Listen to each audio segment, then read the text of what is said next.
പ്രധാനമന്ത്രി തന്നെ കേരളത്തിലേക്ക് തുടർച്ചയായി എത്തുന്നു. ഇവിടെ രണ്ടക്കം കടന്നുള്ള ഒരു വിജയം കിട്ടുമെന്ന് പ്രതീക്ഷിക്കുകയും പ്രഖ്യാപിക്കുകയും ചെയ്യുന്നൊരു സാഹചര്യം അതിനെ എങ്ങനെയാണ് കാണുന്നത്? Visiting Kerala number of times can result in electoral success. If it is so easy, then the BJP should have become successful in Kerala much earlier. You see, he thinks by coming personally here and campaigning, he can bring a change in the fortunes of the BJP. But that's not going to happen. കരുവന്നൂരിലെ സാധാരണ ജനങ്ങളുടെ പണം CPM നേതാക്കൾ കൊള്ളയടിച്ചു എന്നാണ് പരാമർശം നടത്തിയത്.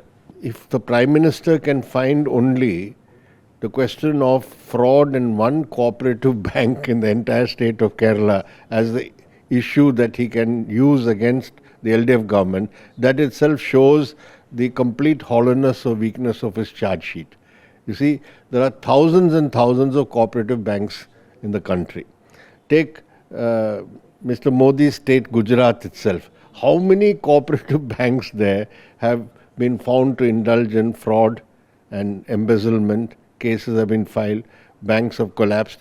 So that is not the issue. The real issue is Narendra Modi does not find anything really of substance to campaign against the LDF government in Kerala. Sasi Tharoor പറയുന്നത് ഇവിടുന്ന് CPM CPI MPമാരെ ജയിപ്പിച്ചു വിടേണ്ടതില്ല, കാരണം പാർലമെൻറ്റിൽ അവർക്ക് വോയിസ് ഇല്ല, ടൈം കിട്ടില്ല, അവർക്കൊരു space ഉണ്ടാകില്ല ചർച്ചകളിൽ പങ്കെടുക്കാനെന്നാണ്.